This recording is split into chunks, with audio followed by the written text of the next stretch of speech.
नमस्कार। स्वागत है आपका साहित्यिक झरोखा चैनल पर। आज हम करेंगे आधुनिक हिंदी साहित्य की प्रस्तुतियाँ।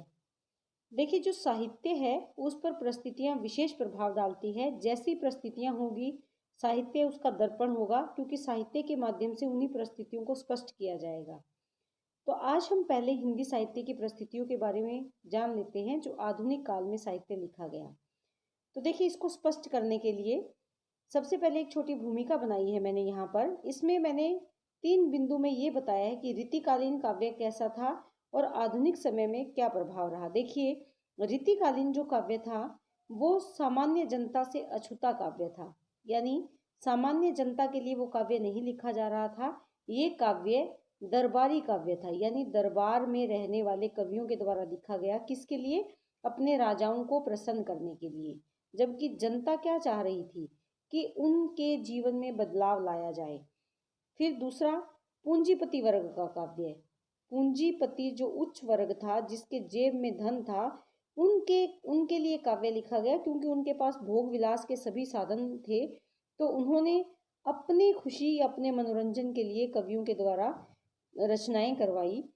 तीसरा, श्रृंगार काव्य की रचना, क्योंकि ये जो काव्य लिखा गया दरबार के लिए लिखा गया या पूंजीपति लोगों के लिए लिखा गया, तो कैसा काव्य था?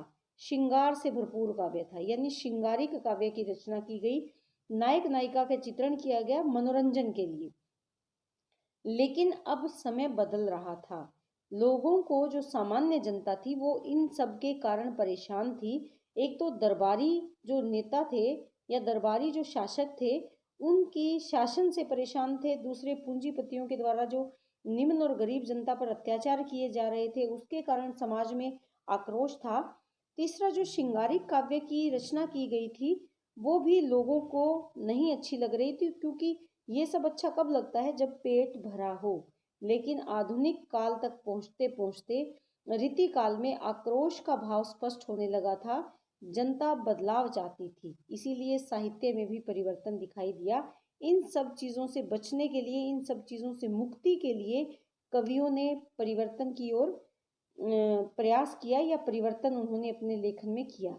तो इसीलिए आधुनिक काल का जो समय है वो रीति काल से सर्वथा अलग है।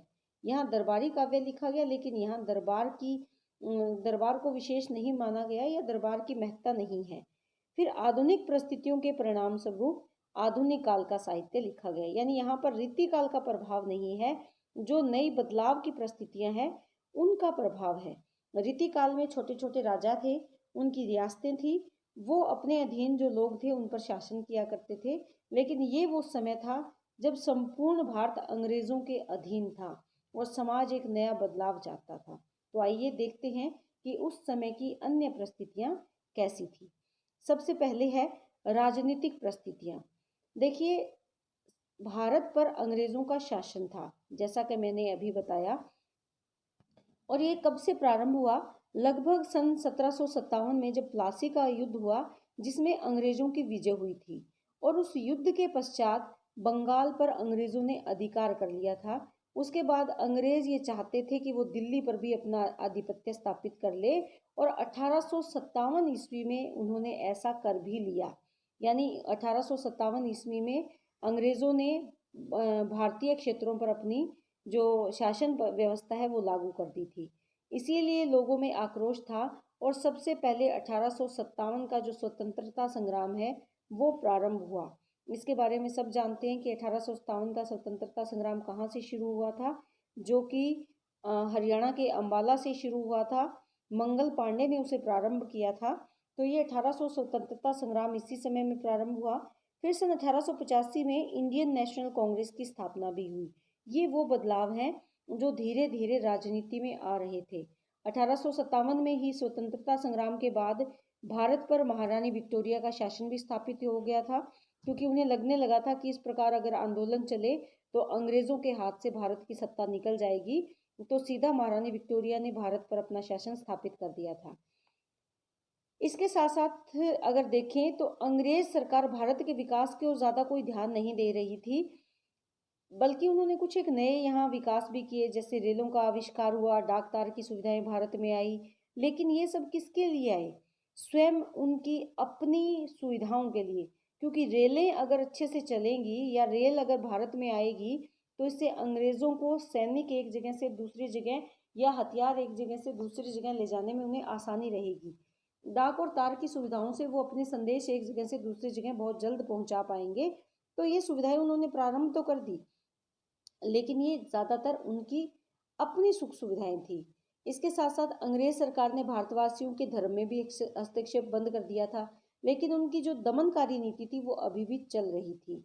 फिर उसके बाद 1885 ईस्वी में इंडियन नेशनल कांग्रेस की स्थापना भारत में की गई और 1905 में बंगाल विभाजन हुआ। ये भी एक बहुत ही महत्वपूर्ण उस समय का बदलाव था जो 1905 में बंगाल बंग भंग हुआ या बंगाल का विभाजन हुआ। उसके पश्चात 1919 में जब रोल्ट एक्ट पास हुआ तो जलियांवाला बाग हत्याकांड हुआ, जहां पर जनरल डायर ने गोलियां चलाई थी और बहुत से लोग मारे गए थे। ये हम सब बहुत अच्छे से जानते हैं। तो ये वो समय था राजनीति में जब बहुत जल्द, देखिए 57, 85, 1905 फिर 1919, यानी बहुत जल्दी जल्दी कुछ ना कुछ नया आ रहा था, कुछ ना कुछ नए रूल या नए नियम आ रहे थे और जिनसे लोगों पर पाबंदियां ज़्यादा बढ़ रही थी। इन सब के कारण जो अंग्रेजी शासन या सत्ता थी, इन सब के कारण भारतीय जनता में आक्रोश था और वो आज़ादी चाहते थे। इसीलिए महात्मा गांधी के नेतृत्व में एक बहुत बड़ा आंदोलन चला जो 1920 में चला, असहयोग आंदोलन। ये आंदोलन, इस आंदोलन का परिणाम क्या निकला कि जो बड़े बड़े नेता थे उनको जेल में कैद कर दिया गया और इसी बीच कुछ लोगों ने स्वराज पार्टी का गठन भी किया। जैसे जैसे ये आंदोलन बहुत ज़्यादा बढ़ता गया वैसे वैसे ही अंग्रेज भी और ज़्यादा क्रूर होते गए और उनका दमन चक्र बहुत ज़्यादा तेज होता चला गया। सन 1937 में चुनाव भी करवाए गए, प्रांतीय सरकारें भी बनी, लेकिन 1939 ईस्वी में सभी ने त्यागपत्र दे दिया और ये सरकार भंग हो गई, अर्थात ये व्यवस्था भी कोई ज़्यादा अच्छी से नहीं चल पाई। उसके पश्चात मुस्लिम लीग द्वारा पाकिस्तान की मांग की गई। जो मुस्लिम लीग थी उन्होंने कहा कि उनको एक अलग पाकिस्तान चाहिए क्योंकि भारत में उनकी मांगें पूरी नहीं होती या भारत हिंदू प्रधान है, वहाँ मुसलमानों का कोई अस्तित्व नहीं है। ऐसी कुछ अनेक मांगें रही होंगी जिसको आधार बनाकर उन्होंने अलग पाकिस्तान की मांग की। और अंग्रेज तो चाहते भी यही थे, अंग्रेज यही चाहते थे कि फूट डालो, नीति राजनीति करो। तो ये उसी का एक परिणाम था। सन 1942 में अंग्रेजों भारत छोड़ो ये नारा दिया गया। अंग्रेजों भारत छोड़ो, इस नारे के साथ विद्रोह प्रारंभ हुआ अंग्रेजों को भारत से निकालने के लिए। तो इससे क्या हुआ कि सन 15 अगस्त 1947 में आखिरकार देश बहुत से संघर्ष के बाद आज़ाद भी हो गया, लेकिन इसके साथ साथ भारत और पाकिस्तान का विभाजन भी हो गया। तो ये सब इतने बदलाव हो रहे थे। देखिए 1857 से 1947, ये इस काल में इतने ज़्यादा बदलाव हुए। 100 साल से लगभग थोड़ा ही 10 साल का समय ही कम है, लेकिन इसमें संघर्ष बहुत अधिक हुआ, लोगों ने कुर्बानियाँ बहुत ज़्यादा दी। हम सब जानते हैं, जो हमारे वीर शहीद हुए उनके बारे में भी अब सब जानते हैं। तो ये वो राजनीतिक परिस्थितियाँ थी जिसमें लोगों में आक्रोश था और बहुत जल्दी से जल्दी इन सब बातों में, इन सब परिस्थितियों में बदलाव चल रहा था। लोग आज़ादी चाहते थे। आज़ादी के पश्चात स्वतंत्र भारत का वो सपना देख रहे थे और वो सपना सन 1947 में साकार भी हुआ। तो उसके पश्चात हम देखें सामाजिक और धार्मिक परिस्थितियाँ। देखिए समाज जैसा है राजनीति पर भी प्रभाव पड़ता है, राजनीति का समाज पर प्रभाव पड़ता है, दोनों का ही साहित्य पर भी प्रभाव पड़ता है। तो जो सामाजिक परिस्थितियाँ हैं इसमें देखिए कोई ज़्यादा अच्छी परिस्थितियाँ नहीं है, समाज में कुछ ज़्यादा अच्छी घटनाएं नहीं घट रही थी। जो समाज है वो अनेक रूढ़ियों से ग्रस्त था, अंधविश्वासी थे लोग, कुप्रथाओं के शिकार थे। यानी समाज में जो लोग थे वो कोई ज्ञान के प्रकाश में नहीं थे या उनको इतना अधिक ज्ञान नहीं था, वो उन्हीं पुराने रूढ़िवादी विचारधाराओं से ग्रस्त थे। विधवाओं के पुनः विवाह पर पाबंदी थी, यानी एक पुरुष तो दोबारा से विवाह कर सकता है लेकिन एक विधवा स्त्री दोबारा से विवाह नहीं कर सकती। समाज में सती प्रथा थी, जोहर प्रथा, बाल हत्या और नर बलि जैसी कुप्रथाओं का चलन था। सती प्रथा अर्थात एक पति के मृत्यु के साथ ही उसकी पत्नी को भी जिंदा चिता पर जलना पड़ता था। जोहर प्रथा, एक राजा अगर युद्ध में शहीद हो जाता है, वीरगति को प्राप्त होता है, तो उसके महल में जितनी भी स्त्रियां हैं सभी को जलते हुए अग्नि कुंड में अपने प्राणों का त्याग करना पड़ता था। ये जोहर प्रथा थी। बाल हत्या, छोटी छोटी कन्याओं की हत्या कर दी जाती थी, जन्म के साथ ही कन्या वध कर दिया जाता था। ये बाल हत्या या नर बलि, ये ऐसी कुप्रथाएं थी जो समाज में बहुत ज्यादा बढ़ी हुई थी। समाज जाति के आधार पर बटा हुआ था। उच्च वर्ग, निम्न वर्ग या छुआछूत के भेदभाव बहुत अधिक थे। सबसे बड़ी बात, नारी की शिक्षा की दशा दयनीय थी, यानी नारी की शिक्षा के लिए कोई खास व्यवस्था इस समय में नहीं की गई थी। अंग्रेजों ने इन प्रथाओं, जो ये कुप्रथाएं चल रही थी, इनको रोकने के लिए अंग्रेजों ने कानून भी बनाए और बहुत से प्रयास भी किए। ये सब उस समय समाज की स्थिति थी। समाज में लोग बदलाव लाना चाह रहे थे, और उस बदलाव को लाने में जिन्होंने महत्वपूर्ण भूमिका निभाई वो थे, एक तो था ब्रह्म समाज, प्रार्थना समाज, रामकृष्ण मिशन, आर्य समाज और थियोसोफिकल सोसाइटी। ये वो संस्थाएं थी जिन्होंने समाज में बदलाव लाने के लिए बहुत प्रयास किए, समाज में सुधार लाने के लिए बहुत प्रयास किए। उस समय अंग्रेजों के प्रभाव से ईसाई धर्म का प्रचार प्रसार ज्यादा हो रहा था, यानी वो ईसाई धर्म को प्रचारित और प्रसारित कर रहे थे। जो हिंदू धर्म में निम्न जाति के लोग थे और पूंजीपतियों या उच्च जो पंडित या अन्य वर्ग था उनके द्वारा प्रताड़ित थे, वो अपने हिंदू धर्म का त्याग करके ईसाई धर्म को अपना रहे थे ताकि उनका जीवन उन्हें आसान बन जाए। इसीलिए वो धर्म को परिवर्तन कर रहे थे। इसी परिवर्तन के परिणाम स्वरूप भारत में अनेक धार्मिक आंदोलन भी चले। धर्म को बचाने के लिए भी अनेक आंदोलन चलाए गए। उसके साथ साथ जो मैंने इन संस्थाओं के नाम आपको बताए हैं, जैसे कि ब्रह्म समाज, जिसकी स्थापना राजा राममोहन राय ने सन 1928 ईस्वी में की थी। इन्होंने बहुत प्रयास किए समाज में बदलाव लाने के लिए, क्योंकि इनके घर में स्वयं इनकी भाभी को सती होना पड़ा था इनके भाई की मृत्यु पर। तो ये इन सब जो समाज में कुप्रथाएं थी, इनसे बहुत ही ज्यादा अंदर तक प्रभावित थे या प्रताड़ित थे, या इनके हृदय में बहुत गहरी टीस थी। तो इसीलिए इन्होंने बहुत प्रयास किए कि नारी को शिक्षा प्राप्त होनी चाहिए, विधवाओं का पुनर्विवाह होने चाहिए, सती प्रथा पर रोक लग जानी चाहिए। और इसके साथ साथ जो प्रार्थना समाज है, केशव चंद्र सेन ने इसकी स्थापना की थी 1863 ईस्वी में। तो प्रार्थना समाज ने भी समाज में बदलाव लाने के लिए अनेक प्रयास किए। रामकृष्ण मिशन, आर्य समाज, रामकृष्ण मिशन जो स्वामी विवेकानंद द्वारा चल रहा था, और दयानंद सरस्वती जो आर्य समाज के संस्थापक थे, इन्होंने भी अपने अपने धर्म के, अपनी संस्था के माध्यम से धर्म को बचाने के लिए और जो समाज में बदलाव चाहते थे उसके लिए अनेक प्रयास किए। थियोसोफिकल सोसाइटी जो एनी बेसेंट द्वारा चलाई जा रही थी, इन्होंने भी जो समाज में कुरीतियां थी उस पर करारा प्रहार किया या उसमें बदलाव लाने के लिए अनेक प्रयास किए। तो ये जो संस्थाएं थी, इन्होंने जो समाज में फैली हुई रूढ़ियां हैं, अंधविश्वास है, इन सबको जड़ों से उखाड़ने का प्रयास किया। इसीलिए अनेक आंदोलन भी चले जिससे कि दलितों का उद्धार किया जा सके, नारी की शिक्षा में सुधार किया जा सके, और समाज में कुप्रथाएं हैं उन कुप्रथाओं को दूर किया जा सके। तो ये उस समय की सामाजिक और धार्मिक परिस्थितियां थी। आर्थिक परिस्थितियों की अगर हम चर्चा करें तो आर्थिक परिस्थितियां भी कोई खास अच्छी नहीं थी, क्योंकि हम अंग्रेजों के अधीन थे। हम पर शासन किसका था? अंग्रेजों का। तो अंग्रेज जब शासन करेंगे तो हमारी अर्थव्यवस्था कैसे अच्छी होगी? वो तो अपनी अर्थव्यवस्था अच्छी करेंगे। तो यही कारण था कि भारत की जो आर्थिक स्थिति है वो अच्छी नहीं थी। अंग्रेजों के अधीन जो भारतीय थे उनका आर्थिक शोषण किया जाता था। यहाँ का जो कच्चा माल है वो अपनी मंडियों में ले जाकर उसको माल को तैयार किया जाता था, और वहाँ से कच्चा माल सस्ते दामों में लिया जाता था और वहाँ से तैयार दाम महंगे दामों में भारत में बेचा जाता था, जिससे कि भारत की मंडियों पर भी अंग्रेजों ने अपना अधिकार कर लिया था। भारत के जो लघु उद्योग धंधे थे या जो भारतीयों द्वारा स्थापित उद्योग धंधे थे वो पूर्ण रूप से नष्ट हो गए थे। यूरोप में जो औद्योगिक क्रांति हुई उसका भी भारतीय बाजार पर काफी प्रभाव पड़ा। इसके साथ साथ जो जमींदारी प्रथा थी उसके द्वारा छोटे किसानों व मजदूरों का शोषण भी किया जा रहा था। अर्थात जो जमींदार थे वो अपने से नीचे गरीब गांव के जो किसान थे उनका शोषण करते थे, उनसे लगान लेना, कर वसूल करना या उनके अनाज का एक भाग ले लेना, ये इस प्रकार के कार्य थे जिसके कारण गरीब किसान और मजदूरों का शोषण वो कर रहे थे। तो ये सब बातें हमें क्या बताती हैं कि उस समय की जो आर्थिक परिस्थितियां हैं वो कोई खास अच्छी नहीं थी।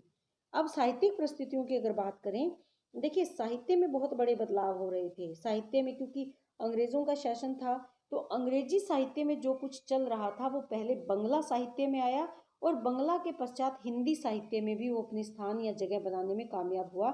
यानी वो तरीके जो अंग्रेजी साहित्य में थे, वो विधाएं जो अंग्रेजी साहित्य में थी, वो भारत में बंगला साहित्य में आई, और बंगला साहित्य से बदलाव होते होते वो हिंदी साहित्य में भी पहुंची। तो आइए साहित्यिक परिस्थितियों के बारे में जानते हैं। देखिए, तत्कालीन नवीन चेतना के कारण साहित्य में बदलाव हुआ। नवीन चेतना यानी जो नए विचार थे, तत्कालीन युग के जो पढ़ी लिखी पीढ़ी थी या जो युवा वर्ग था, उसके कारण, उनके विचारधारा के कारण साहित्य में बदलाव आया। रूढ़ियों को तोड़ने के लिए प्रयास किए गए। इस युग के कवियों ने रीतिकालीन परंपराओं में बदलाव लाते हुए राष्ट्रीय चेतना और सामाजिक जागरण पर बल दिया। अर्थात राष्ट्रीय से प्रेम करो, देश से प्रेम करो, अपने राष्ट्र से प्रेम करोगे तो ही देश को एकता के सूत्र में बांध पाओगे और गुलामी की जंजीरों से मुक्त कर पाओगे। फिर सामाजिक जागरण, समाज को कुप्रथाओं से मुक्त करना, छुआछात के भाव को दूर करना, या नारी की शिक्षा पर बल देना, या नारी पर जो अन्याय किए जा रहे थे, जो नारी के लिए अनेक कुप्रथाएं समाज में थी, उनके लिए लोगों को जागृत करना, उनके विरोध में जागृत करना, ताकि उन कुप्रथाओं को समाप्त किया जा सके। फिर पद्य के साथ साथ हिंदी में गद्य लेखन का विकास हुआ। रीति काल तक जो है ज्यादातर काव्य लेखन किया जा रहा था, लेकिन अब काव्य लेखन के साथ साथ उपन्यास, कहानी, नाटक, एकांकी, निबंध, आलोचना, पत्र पत्रिकाओं जैसी नई लेखन विधाओं का भी विकास हुआ। और ये लेखन विधाएं किस पद्धति में थी? गद्य में। ये सब गद्य में लिखने वाली जो विशेष विधाएं हैं, इनका विकास भी कहाँ हुआ? आधुनिक काल में हुआ। यानी अब पद्य की जगह गद्य का भी आगमन हो गया था। इसके साथ साथ जो ब्रज भाषा चल रही थी, उसके ब्रज भाषा के साथ साथ साहित्यिक हिंदी खड़ी बोली का प्रयोग भी इस काल में बहुत अधिक बढ़ गया था। और ये जो विकास है हुआ भाषा का, वो कौन से युग में हुआ? वो हुआ द्विवेदी युग में। और जो नई विधाओं का आगमन हुआ, वो हुआ भारतेंदु युग में। और उन विधाओं में भाषा को प्रभावशाली किसने बनाया? द्विवेदी, महावीर प्रसाद द्विवेदी। तो द्विवेदी युग में जो कवि हुए, उन्होंने दो बातों को विशेष ध्यान में रखा। एक तो भाव कैसे हैं, दूसरी भाषा कैसी है, दोनों बातों पर बल दिया। अब से पहले जो भारतेंदु युग में थे, उनके लिए भाव प्रधान थे। भाषा उन्होंने खड़ी बोली हिंदी को प्रारंभ कर दिया था, लेकिन उस खड़ी बोली हिंदी में सुधार किसने किया? द्विवेदी जी ने, या द्विवेदी युग के कवियों ने। उसके बाद छायावादी युग में मैं व्यक्तिगत दुख, सुख दुख को परमात्मा व प्रकृति के साथ साझा किया गया। यानी मेरा व्यक्तिगत दुख, मैं शैली को अपनाया गया, और उसके साथ साथ उस दुख को, सुख और दुख को किसके साथ साझा किया गया? परमात्मा और प्रकृति के साथ उसे साझा किया गया। फिर प्रगतिवाद और प्रयोगवाद में सामान्य जो जनता के दुख थे, उनको ध्यान में रखते हुए वो पूंजीपति विरोध में उन्होंने साहित्य की रचना की। कि एक तो उन्होंने क्या बात, सामान्य जनता के सुख दुख को ध्यान में रखा, और उनके दुखों को दूर करने के लिए जो उनको शोषित करने वाले थे, जो उनका शोषण करने वाले लोग थे, वो कौन थे? पूंजीपति लोग। तो उनके विरोध में साहित्य की रचना की गई। आधुनिक हिंदी कालीन साहित्य पर पाश्चात्य साहित्य का बहुत अधिक प्रभाव पड़ा। ये मैं आपको पहले ही बता चुकी हूँ कि पाश्चात्य साहित्य का सबसे पहले जो उसका परिवर्तन हुआ, वो बंगला में हुआ, और बंगला से उसका हिंदी साहित्य में आगमन हुआ। सबसे पहले जो बंगला साहित्य लिखा गया, या इंग्लिश साहित्य जो भारत में आया, उसका बदलाव किया गया बंगला में, और बंगला से वो सब चीज़ें किस में आई? हिंदी साहित्य में। तो ये सब जो हमने यहाँ पर जाना साहित्यिक परिस्थितियों में, ये विशेष महत्व रखता है उस समय जो साहित्य में बदलाव हो रहे थे उनको बताने में। क्योंकि साहित्य समाज का दर्पण होता है, तो जो समाज में चल रहा था वो ही कवियों ने यहाँ पर वर्णित किया अपने काव्य और गद्य के माध्यम से। तो गद्य और पद्य दोनों ही चीज़ें प्रधान रही यहाँ पर, केवल पद्य प्रधान नहीं था, बल्कि गद्य ने अपना विशेष स्थान यहाँ पर बना लिया था। तो उम्मीद करती हूँ कि आप बहुत अच्छे से समझ पाए हो। मैंने अपने इस सिलेबस से जुड़े हुए अन्य कवियों के लिंक डिस्क्रिप्शन बॉक्स में डाल दूंगी, तो आप वहाँ से उनको देख सकते हो। बहुत बहुत धन्यवाद।